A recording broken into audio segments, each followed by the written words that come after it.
May hawak ng CCTV footage ang awtoridad na posibleng makatulong sa pagtunton sa mga nasa likod ng pagsunog sa isang estudyanteng natagpuang patay sa La Union. Ang magulang ng biktima, emosyonal na humihingi ng hustisya. At nakatutok si Jasmine Gabriel Galban ng GMA Regional TV. Mabait at masayahing anak. Ganin ilarawan ng mag-asawang Valdez ang kanilang nag-iisang anak na si Mark Dave.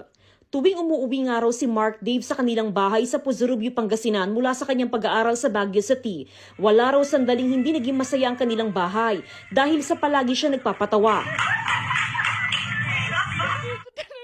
Kaya lubos ang kanilang pagdadalamhati nang matagpo ang patay ang estudyante sa bakanting lote sa Bacnotan, La Union noong July 2. Hindi ko talaga matatanggap. Ang bait-bait ng anak ko, ginanon lang siya. Nakitang may saksak ng ice pick si Mark Dave sa iba't ibang bahagi ng katawan at pinukpok ng matigas na bagay sa ulo. Sinunog pa ang katawan ng biktima. Hustisya ang sigaw ngayon ng kanyang mga magulang.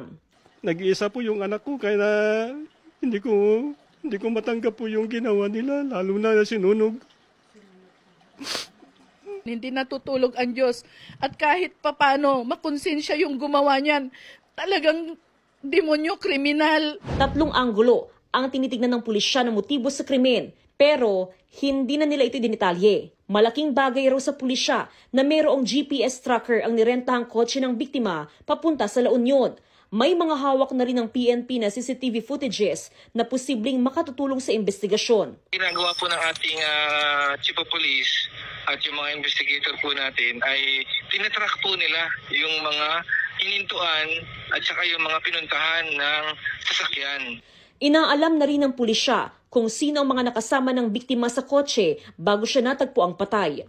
Mula sa GMA Regional TV at GMA Integrated News, Jasmine Gabriel Galban, nakatutok 24 oras.